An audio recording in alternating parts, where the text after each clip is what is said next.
Shalom Bapak dan Ibu dan saudara-saudara yang terkasih. Puji syukur kita panjatkan kepada Tuhan, Sang Pemilik kehidupan kita, sehingga di malam hari sampai pagi hari ini Tuhan melawat di dalam kehidupan kita, sehingga kita boleh merasakan indahnya pagi hari ini dan bisa merenungkan sabda kebenaran firman Tuhan pada pagi hari ini. Sebelum kita merenungkan sabda kebenaran firman Tuhan, mari kita berdoa. Bapa, Engkau baik bagi kami, penyertaan-Mu sempurna bagi kami semua, bagi umat-Mu yang terus berharap kepadamu. Kami bersyukur ya Bapa, sehingga Engkau telah melayakkan kami untuk merenungkan sebagian sabda kebenaran firman.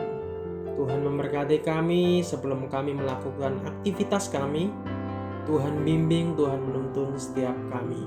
Terpuji kekal nama-Mu di dalam nama Yesus. Haleluya. Amin. Bapak, Ibu, dan saudara-saudara yang terkasih, renungan kita di pagi hari ini bertema pelajaran dari kehidupan Daniel yang terambil di dalam kitab Yeskiel 14 ayat 14, 20 dan 28 dan ayat yang ketiga. Kita dapat membaca tentang kehidupan Daniel dari karangannya sendiri dalam kitab Daniel dan juga dalam kitab Yeskiel 14 ayat 14 dan 20 dan 28 ayat yang ketiga. Ada beberapa kemiripan antara kehidupan Daniel dan Yusuf, putra Yakub. Keduanya menjadi makmur di tempat asing setelah menafsirkan impian pemimpin setempat, dan keduanya diangkat pada jabatan yang tinggi karena kesetiaan mereka kepada Allah. Setelah Nebukadnezar Raja Babel mengepung Yerusalem, ia mengambil beberapa pria keturunan Raja Israel dan bangsawan yang berperawakan baik dan menunjukkan kemampuan belajar supaya dilatih menurut kebudayaan Babel. Setelah melewati masa latihan selama 3 tahun, mereka akan ditugaskan melayani raja di dalam Daniel 1 ayat 1 sampai yang ke-6. Daniel yang namanya berarti Allah adalah hakimku, dan ketiga rekan sebangsanya dari Yehuda dipilih dan diberi nama baru. Daniel dijuluki Beltsazar, sedangkan Hananya, Misael, dan Asaria dijuluki Sadrak, Mesak, dan Abednego. Pemberian nama baru yang diberikan oleh kaum Babel itu mungkin ditunjukkan supaya mempercepat perbaruan mereka dalam kebudayaan Babel. Daniel dan ketiga rekan sebangsanya terbukti sebagai peserta pelatihan yang paling unggul, dan setelah masa pelatihan mereka, mulailah pelayanan mereka pada Raja Nebukadnezar. Pertanda kesetiaan Daniel yang pertama dijumpai ketika ia bersama ketiga rekannya menolak memakan dan anggur pilihan dari santapan raja karena mereka menganggapnya najis dan memilih asupan sayuran saja. Karena kesehatan mereka meningkat, mereka diperbolehkan melanjutkan diet yang dipilih. Dalam pelatihan mereka, keempat pria dari Yehuda menjadi ahli dalam segala sesuatu yang berbau Babel. Dan Allah memberi Daniel kemampuan menafsirkan berbagai macam mimpi dan penglihatan di dalam Daniel 1 ayat yang ke-17. Daniel juga dikenal atas mimpi nubuat dan penglihatan yang ia terima dari Allah yang direkam dalam kitab Daniel.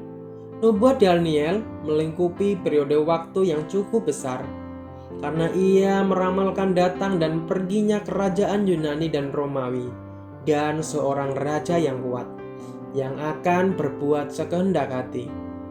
Ia akan meninggikan dan membesarkan dirinya terhadap setiap Allah, juga terhadap Allah yang mengatasi segala Allah.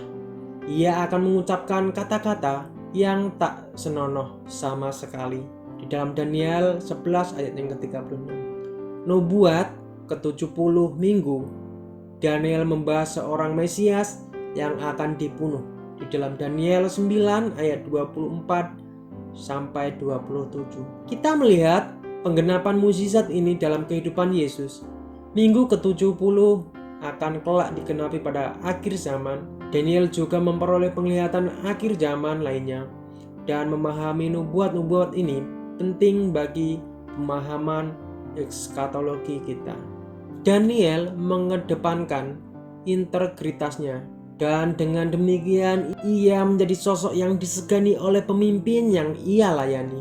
Akan tetapi kejujuran dan loyalitasnya pada atasannya tidak melanggar iman dalam Allah yang benar. Imannya tidak menjadi batu sandungan, sebaliknya pengabdiannya pada Allah dikagumi oleh orang-orang tidak percaya di sekitarnya.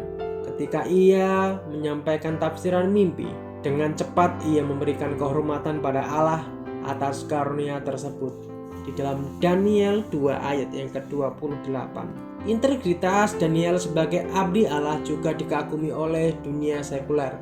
Namun ia tetap berpegang teguh pada imannya pada Allah.